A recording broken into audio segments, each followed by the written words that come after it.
जयंतराव, आपल्या सर्वांना माहिती आहे की राज्य निवडणूक आयोग आणि केंद्रीय निवडणूक आयोगाचे सीओ यांच्याशी आमच्या चर्चा झाल्या आणि या चर्चा सर्व पक्षीयांनी मिळून एकत्रित केल्या. काल त्यांचं उत्तर जे झालंय ते काही समाधानकारक नाहीये आणि समाधानकारक नसल्यामुळे या प्रश्नाला लोकांपर्यंत पोहोचवण्यासाठी आणि या महाराष्ट्रात जे जे स्थानिक स्वराज्य संस्था निवडणुका लढवणार आहेत त्या सर्व पक्षांनी म्हणून हा मोर्चा काढायचं ठरवलं. सत्तेत असणारी लोक देखील या मोर्चामध्ये सहभागी झाले तर कोणाची ना नाही, पण अशा चुकीच्या आणि म्हणजे चोरीच्या वाटेने मतदार घुसडलेल्या मतदार यादीचा ज्यांना फायदा होतो ते कदाचित आमच्या मोर्चामध्ये येणार नाही. पण ज्यांना या सगळ्या चुकीच्या प्रकाराबद्दल चीड आहे, राग आहे आणि लोकशाहीला धक्का पोहोचवण्याचं काम ज्यांच्याकडून होते त्यांच्या विरोधात हा आमचा मोर्चा आहे. आणि म्हणून 1 तारखेला सर्व पक्षांच्या वतीनं मुंबईमध्ये मोर्चा निघतोय. आदरणीय शरद पवार साहेब, आमच्या पक्षाचे अध्यक्ष शशिकांत शिंदेजी आणि राष्ट्रवादी काँग्रेस या मोर्चात पाठिंबा देते, सहभागी होते.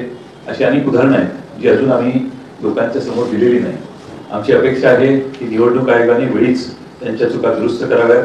निवडणूक आयोगाने आम्ही जे आक्षेप घेतले त्याला आम्हाला उत्तर देणं हे आम्ही समजू शकतो, पण त्या उत्तराच्या पुढे मुळे नंतर अनेक प्रश्न उभे राहिलेले त्यालाही निवडणूक आयोग उत्तर देईल अशी आमची अपेक्षा आहे.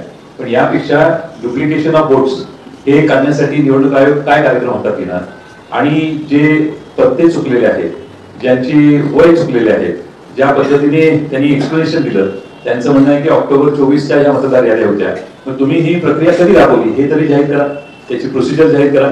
आणि 12 ऑगस्टला ज्यावेळी बातमी आली एका महिलेची 6 ठिकाणी त्यांची नावं आहेत, त्यानंतर संध्याकाळी ती नावं वगळण्यात आली यादीतून, जे आमच्या कार्यालयाने तपासलं.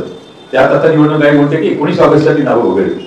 तर मग त्यांच्या जागेला व्हिजिट कोणी केली, त्यांच्या नावाला तक्रार कोणी केली, तक्रारीच्या वेळी तिथं BLA कोण गेले, BLO कोण गेले आणि मग त्यांची नावं वगळताना कोणता क्रायटेरिया लावला याचा खुलासाही निवडणूक आयोगाने जनतेला दिला पाहिजे. शेवटी पारदर्शकता हेच लोकशाहीचं खरं मर्म आहे. माहितीचा अधिकार जो आला देशात तो कशासाठी आला तर या देशात पारदर्शकता तयार व्हावी यासाठी आला आणि त्यामुळे बऱ्याच गोष्टी निवडणूक आयोग दडवून ठेवतोय असा आमचा दावा आहे.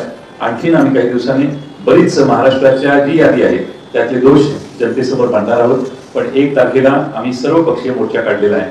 महाराष्ट्रात त्यांना लोकशाहीच्या बद्दल आस्था आहे, लोकशाही टिकवण्यासाठी निवडणुकीच्या मतदार याद्या हा खरं म्हणजे त्याचा पाया आहे आणि त्या पायाला भक्कम करण्यासाठी सर्वांनीच या मोर्चात सहभागी व्हावं असं आम्ही आवाहन करतो आणि आपल्या राष्ट्रवादी काँग्रेस शरदचंद्र पवार पक्षाचा या मोर्चात सहभाग असेल, पाठिंबा असेल. धन्यवाद जयंतराव.